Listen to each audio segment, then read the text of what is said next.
কিভাবে কেড়ে নেওয়া যায়। নবী মুস্তাফার প্রতি মহব্বত হচ্ছে আলাদা জিনিস, মহব্বতে রাসূল কিভাবে কেড়ে নেওয়া যায় এই পরিকল্পনা হচ্ছে। ব্রাদার মিল্লাত ইসলামিয়া আজ যখন বলছে ঈদ মিলাদুন নবী মানাও, তো বলছেন না এ মানানো যাবে না, এ শিরক, কেউ বলছে বেদাত, ইত্যাদি ইত্যাদি বলছে। বেদাত, বেদাত কাকে বলে জানেন ভাই? নবীর জামানার পরে যা সৃষ্টি হয়েছে সেগুলো হচ্ছে বেদাত। নবীর জামানায় যেগুলো ছিল না সেগুলোই হচ্ছে বেদাত। এবার বেদাতের দুটো ভাগ আছে, বেদাতে হাসানা, বেদাতে সাইয়্যা। একটা ভালো বেদাত, একটা খারাপ বেদাত। ভালো বেদাতের ডেফিনেশন কি? ভালো বেদাত তাকেই বলা হয় যে বেদাত করলে ইসলামের কোনো ক্ষতি হয় না, সেটা হচ্ছে ভালো বেদাত এবং সেটা গ্রহণযোগ্য। আর যে বেদাত করলে ইসলামের ক্ষতি হয় সেই বেদাত হচ্ছে খারাপ বেদাত এবং সেই বেদাত হচ্ছে বর্জনীয়।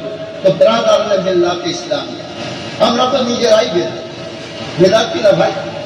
আমরা কি নবীর জামানায় ছিলাম না? তাহলে প্রথম হলো আমরা বেদাত। ব্রাদার মিল্লাত ইসলামিয়া আল্লাহ রাসূলের জামানায় এইরকম পোশাক আশাক ছিল না, এত উন্নত মানের পোশাক আশাক ছিল না। এখন যত যুগ যাচ্ছে উন্নত মানের পোশাক হচ্ছে, আমরা পড়ছি, কিন্তু ইসলামের ক্ষতি করে না, ইসলামের কিছু ক্ষতি করে না, সেই জন্য জায়েজ আছে।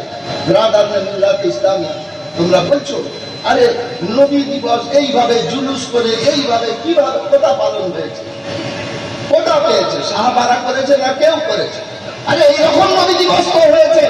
নবী মুস্তাফা সাল্লাল্লাহু আলাইহি ওয়াসাল্লাম যখন মক্কা থেকে মদিনা শরীফে গেছে, তো তখন মানুষ কাতারে কাতারে নবীকে ওয়েলকাম জানিয়েছে, নবীকে স্বাগতম জানিয়েছে, নবীর প্রতি দরুদ ও সালাম পেশ করেছে।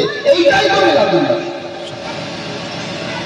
তখন মসজিদ ছিল পাতার ঘেরা মসজিদ ছিল, পাতার ঘেরা মসজিদ ছিল। আজকের মসজিদ দেখুন, আজকের মসজিদ উন্নত থেকে উন্নততর।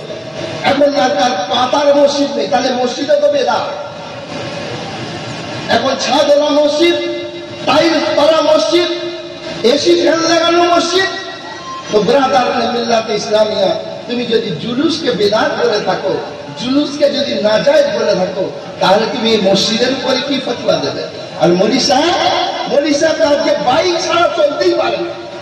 আরে এখানে দাওয়াত আছে, ওখানে দাওয়াত আছে, এখানে চিল্লাই যেতে হবে, ওখানে চিল্লাই যেতে হবে। নারায়ে তাকবীর, নারায়ে তাকবীর, নারায়ে রিসালাত, নারায়ে রিসালাত।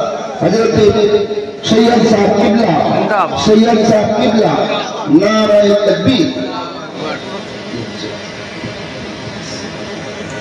আজকে মলিসা তো বাইক ছাড়া চলতেই পারে না।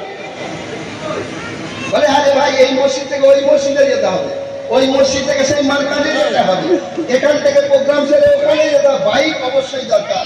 তো বাইক কি ভাই বেদাত নয়? মানুষকে কত ভুল বোঝাবে। নবী দিবসকে তুমি বেদাত বলে, হারাম বলে, নাজায়েজ বলে মানুষকে ত্যাগ করতে বলছো। নবী দিবসে তোমার কি খারাপি করছে? আর তুমি যে বাইক করছো, চড়ছো, বাইক কোথা থেকে পেয়েছো? বাইক কি বেদাত নয়? তো ভাই সতর্ক হয়ে যান, নিজের ইমানের হেফাজত করুন, নিজের ইমানের খেয়াল রাখুন।